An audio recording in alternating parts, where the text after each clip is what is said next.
Here on the Family History Friday video segments, we value quality content and originality, which is exactly why I'm going to do what every other show does and make today's special episode dedicated to the nearest holiday, the 4th of July. Hello, welcome to Family History Friday. Today we're going to be looking into the diversity of my mom's side of the family.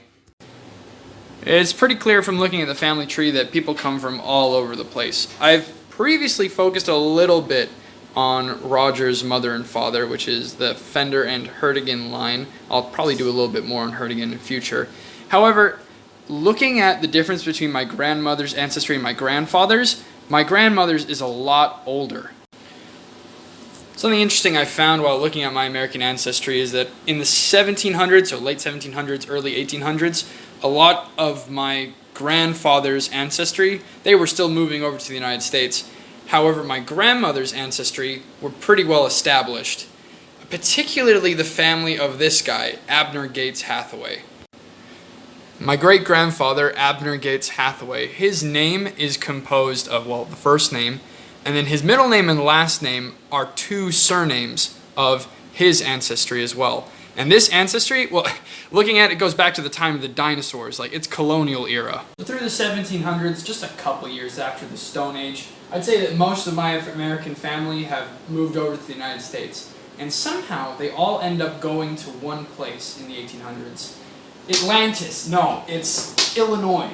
My family come to stay in Illinois for generations. And so the 1800s seems to be a great period of settling for them. However, the 1800s also plays a major role in another part of my history, and that is church history.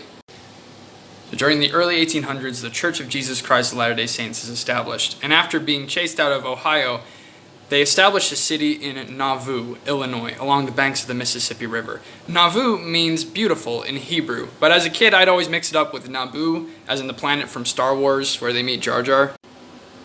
I don't know of any of my ancestors in a direct line being members of the church at that period, but the saints during that period, after the martyrdom of Joseph Smith, were forced to leave their homes in Illinois and walk across to Utah territory, or rather what is now known as Utah, leaving behind their homes and even a temple. Not this one, but a different one. It's been at least 200 years since that happened, and now temples dot the earth and, well, I'm here. My family joined the church much later on, around the period of my grandparents.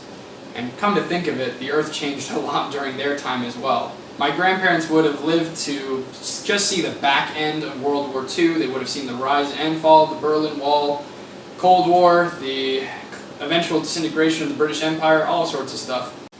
The 4th of July is special to me for two reasons. Number one, it's the birthday of one of my best friends, so happy birthday you. Number two, it's also Independence Day. And I've come to love the United States for the experiences that I've had there, as well as my ancestry. One of those were the 4 years that I spent living in Utah, and that was a great period of development for me.